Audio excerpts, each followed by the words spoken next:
Mirchi Bangla originals, আসল গল্পের আড্ডা।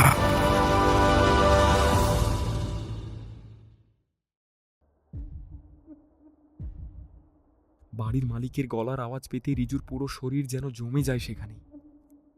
এমনকি বালিশের ভেতর থেকে হাতটাও বার করতে পারে না রিজু।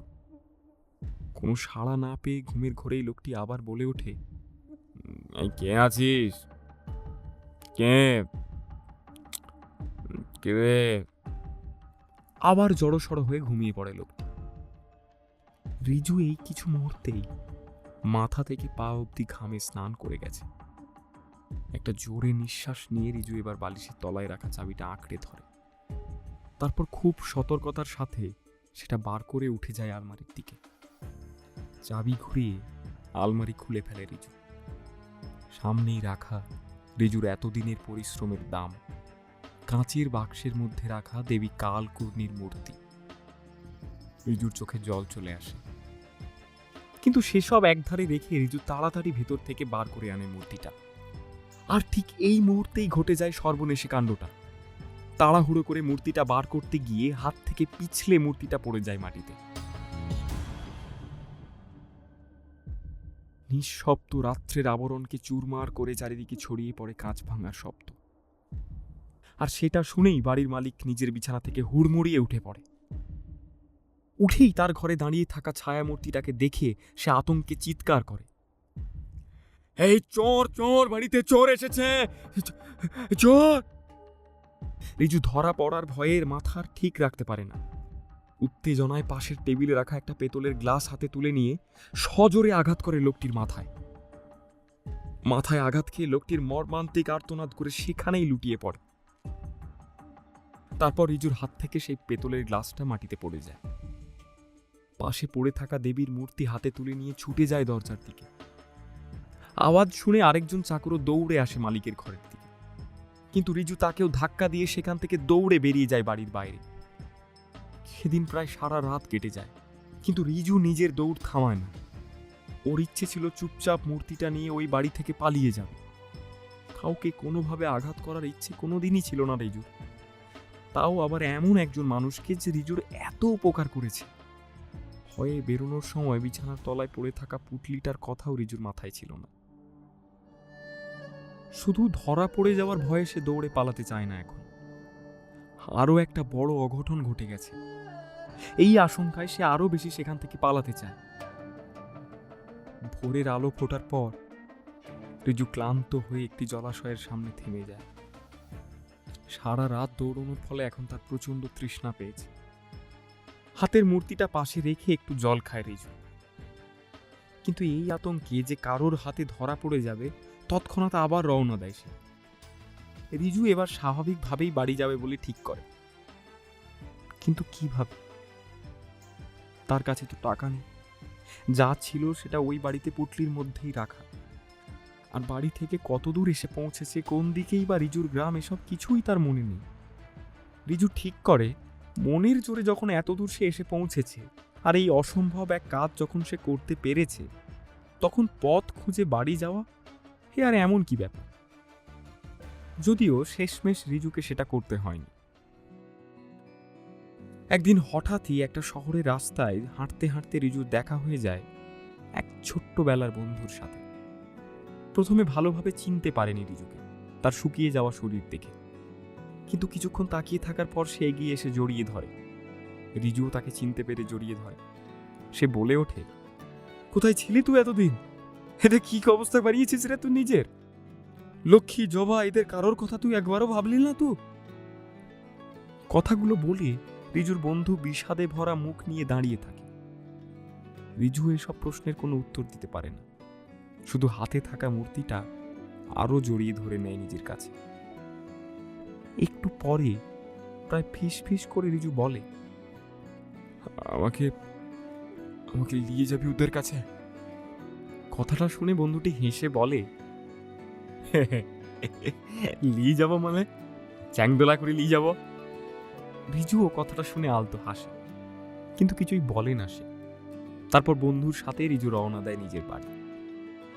নিজের ভিটে মাটি ছেড়ে যাওয়ার কতদিন হয়েছে সেটাও রিজুর মনে নেই ঠিক করে। বাড়ির পথে হেঁটে আসার সময় অনেকবার সেটা মনে করার চেষ্টা করে রিজু, কিন্তু কিছুতেই সফল হয় না সে। সফল না হওয়ার কারণ যদিও আরও একটা আছে। রিজুর মাথা ছেয়ে ঘুরছে এখন লক্ষ্মী আর জবার চিন্তা। একদিকে যেমন রিজুর একটা ভয় লাগছে যে সে কিভাবে ওদের সামনে এসে দাঁড়াবে, কী বা বলে ওদেরকে শান্ত করবে, ঠিক তেমনি নিজের মনের ভেতরটা আনন্দে সামলাতে পারছে না সে, তাদের এতদিন পর সে দেখতে পাবে বলে। এসব কথা ভাবতে ভাবতেই রিজু কখন যে নিজের বাড়ির সামনে এসে পৌঁছেছে তা ওর হুঁশ নেই। যদিও বাড়িটা একবার দেখতেই হুঁশ ফিরে পায় সে। রিজু দেখে বারান্দায় বসে জবা খেলনা নিয়ে খেলছে। রিজুর না থাকা সময়ে সে কিছুটা বড়ও হয়ে উঠেছে। আরও দেখে বাড়ির ভেতর থেকে বেরিয়ে আসা তার বউ লক্ষ্মীকে। রিজুর আর সেখান থেকে নড়তে ইচ্ছে হয় না। ওর মনে হয় ওখানে ওইভাবেই দাঁড়িয়ে নিজের ভালোবাসার দুই মানুষের দিকে তাকিয়ে সারাটা জীবন যেন কেটে যায়। রিজুর বন্ধুই ওর কাঁধ ঝাঁকিয়ে ইশারা করে বাড়ির দিকে যেতে বলে। রিজু ইতস্তত করছে দেখে সে নিজেই রিজুর হাত ধরে টানতে টানতে তাকে বাড়ির ভেতর নিয়ে যায়। সে বলে, হ্যাঁ লক্ষ্মী, এ দেখ কাকে নিয়ে এসেছি দেখ। লক্ষ্মী ঘুরে তাকাতেই ওর চোখ যেন থমকে যায়। রিজুকে দেখে তার মনে হয় যেন সে ভূত দেখছে। হাতে ধরে থাকা থালাটাও তার হাত থেকে পড়ে যায় মাটিতে। রিজুর বন্ধু সবটা বুঝতে পেরে একটু অপ্রস্তুতে পড়ে যায়। লক্ষ্মীকে বলে, হে লক্ষ্মী, কি হলো রে তোর? আরে এটা তোর বড়ই হয় রে, কি হলো বলতো? কথাটা শেষ হওয়ার আগেই লক্ষ্মী জবাকে নিয়ে নিজের ঘরে ঢুকে দরজা লাগিয়ে দেয়। সেটা দেখেই রিজুর বন্ধু রিজুকে আশ্বাস দিতে যায়, কিন্তু রিজু নিজেই মাথা নেড়ে বুঝিয়ে দেয় যে সে এরকম ব্যবহারটাই আশা করেছিল, আর এরকম ব্যবহারই তার প্রাপ্য। বন্ধুটি আর কিছু না বলে সেখান থেকে বিদায় নেয়। রিজু চুপচাপ কিছুক্ষণ তাকিয়ে থাকে চারিদিকে। এই বাড়ি উঠোন সবটা দেখে নিজেকে বিশ্বাস করাতে চায় যে সে সত্যিই বাড়ি ফিরেছে, এ কোনো স্বপ্ন নয়। রিজু এগিয়ে যায় বাড়ির বাইরে রাখা কলসির দিকে, সেখান থেকে জল ঢেলে খায়। লক্ষ্মী যে দেখছে সেটা রিজুও বুঝতে পারে। বেশ কিছুক্ষণ বসে থাকার পর রিজু আওয়াজ পেয়ে ঘুরে তাকায়। সে দেখে লক্ষ্মী এক থালা মুড়ি নিয়ে এগিয়ে দিচ্ছে তার দিকে। রিজু কিছুক্ষণ এক মনে চেয়ে থাকে লক্ষ্মীর দিকে। বাকি সব কিছুর মতো এটাও যে আসল, সে বিশ্বাস করাতে চায় নিজেকে। লক্ষ্মী যদিও কিছু বলে না। রিজু থালা নিতে দেরি করছে দেখে লক্ষ্মী থালা সেখানে নামিয়ে দিয়ে চলে যায়। ঠিক এভাবেই কয়েকটা দিন পেরিয়ে যায়। রিজু বাড়িতে থেকেও যেন না থাকা। লক্ষ্মীর আচার ভঙ্গি সব দেখেই মনে হয় যেন রিজু কোনো এক অচেনা ব্যক্তি যে তাদের সাথে এসে থাকছে। রিজুর খাওয়া থাকা সব দেখে দেয় লক্ষ্মী ঠিকই, কিন্তু কথা তার সাথে বলে না। রিজু নিজেও বুঝতে পারে, কিন্তু সেও কিছু বলে না। বলার সাহসও তার হয় না। কিন্তু দেবীর মূর্তি ফেরত পাওয়ার পর থেকে রিজুর স্বপ্ন আসা, ক্ষতি হওয়া সেসব বন্ধ হয়ে গেছে। এখন সে মন খুলে ঘুরে বেড়ায় গ্রামের চারিদিকে, সময় কাটায় নিজের ছেলের সাথে। প্রথমে জবা একটু কিন্তু বোধ করলেও নিজের বাবাকে ফিরে পেয়ে তার সাথে মিশে যেতে জবার বেশি দিন সময় লাগেনি। ঠিক এমনি একদিন রিজু জবাকে নিয়ে যায় বাজারের দিকে ঘুরতে। সে দেখে বাজারে অনেক লোকের জটলা। কৌতূহল বশে রিজু এগিয়ে যায় সেদিকে। গিয়ে যেটা শুনতে পায় রিজু, তাতে তার গা ঠান্ডা হয়ে যায়। কয়েকজন পুলিশের লোক এসে খোঁজ চালাচ্ছে। কোনো এক মধ্যবয়স্ক লোকের খুনিকে খুঁজছে তারা।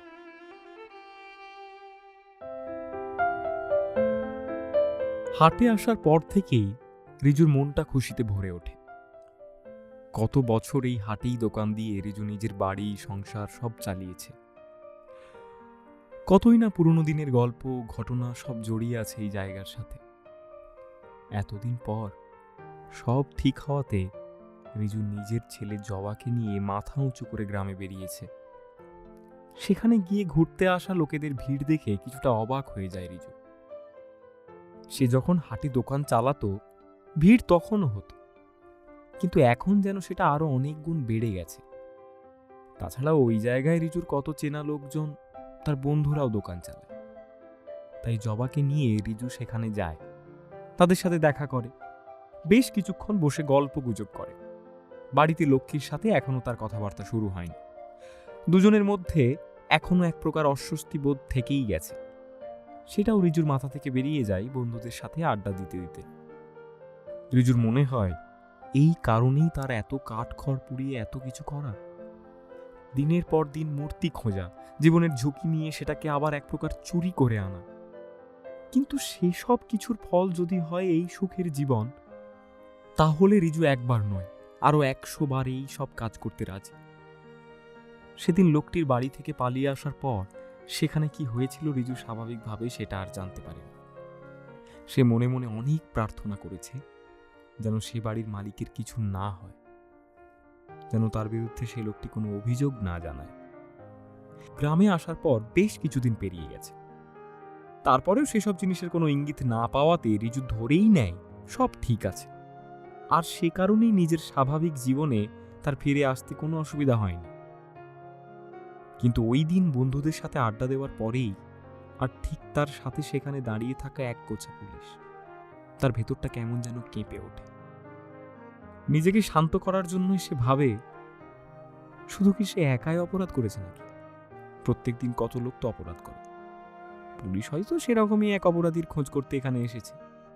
তাছাড়া হাটে পুলিশেরাও এমনি আসে কত সময়, সব ঠিকঠাক চলছে কিনা তারা দেখে চলে যায়, হয়তো এবারও সেই কারণেই তাদের আসা।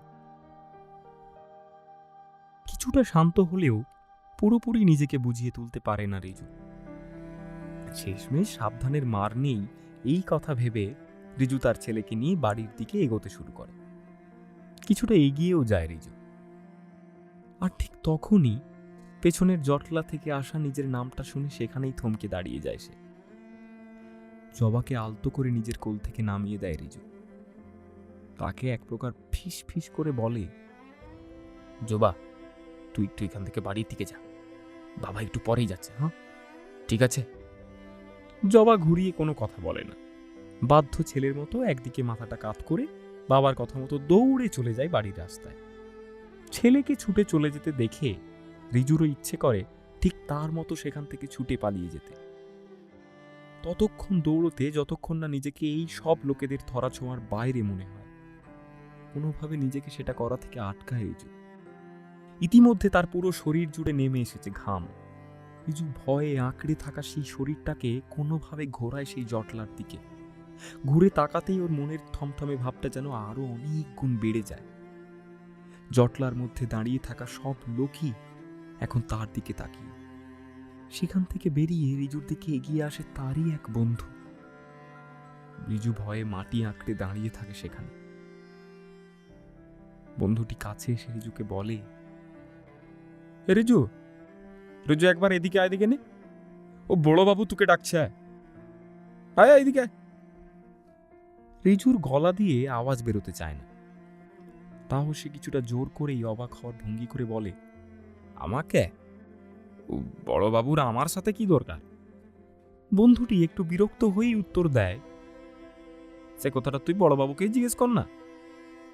তারপর রিজুর হাতটা ধরে এক টান দিয়ে সে বলে, চল না কেনে, ও বড় বাবু রাগী লোক, ওকে দাঁড় করিয়ে রাখাটা ঠিক কাজ নয়, চ। কথাটা শেষ হতেই আবার একটা টান দিয়ে সে রিজুকে সোজা নিয়ে চলে যায় বড়বাবুর সামনে। পুলিশের লোকজন এতক্ষণ ধরে সন্দেহের সাথে তাকিয়েছিল রিজুর দিকে। রিজুর এরকম ভয় পাওয়া দেখেই তাদের সন্দেহ শুরু হয়।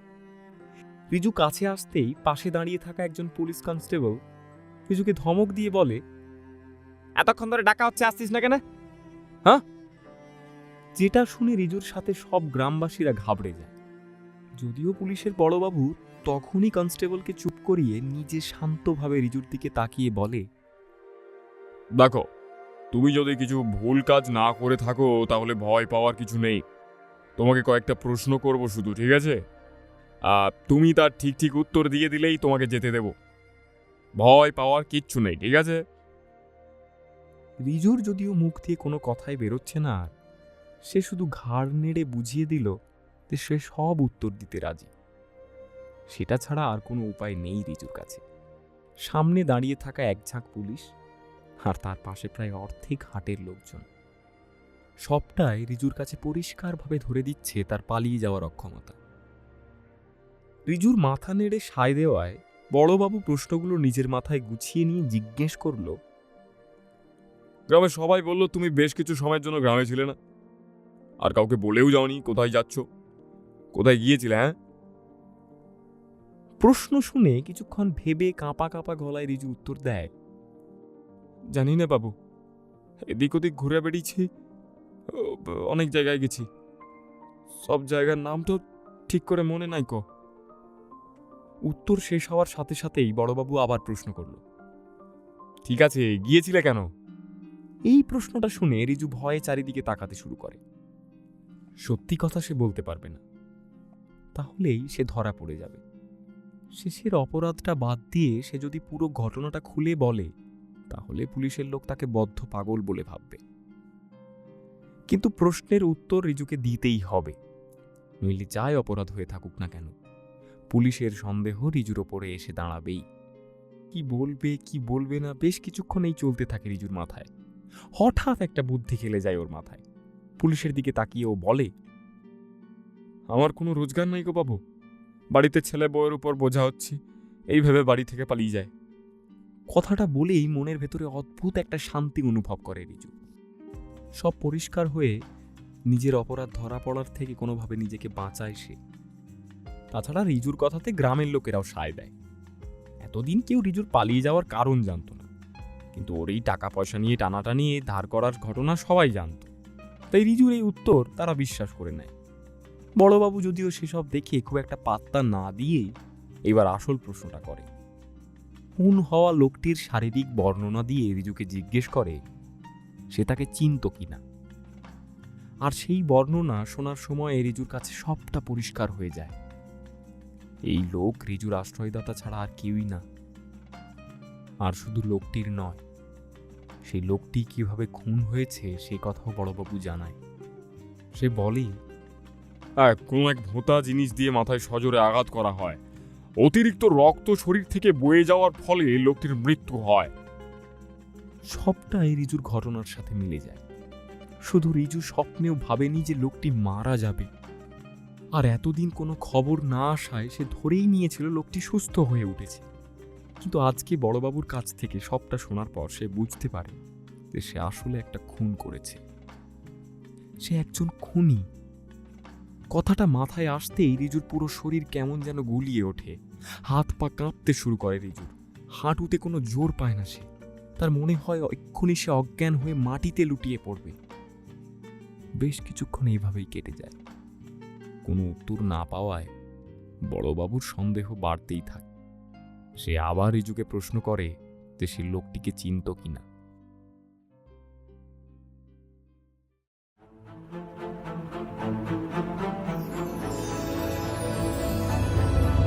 মির্চি বাংলা অরিজিনালস, আসল গল্পের আড্ডা।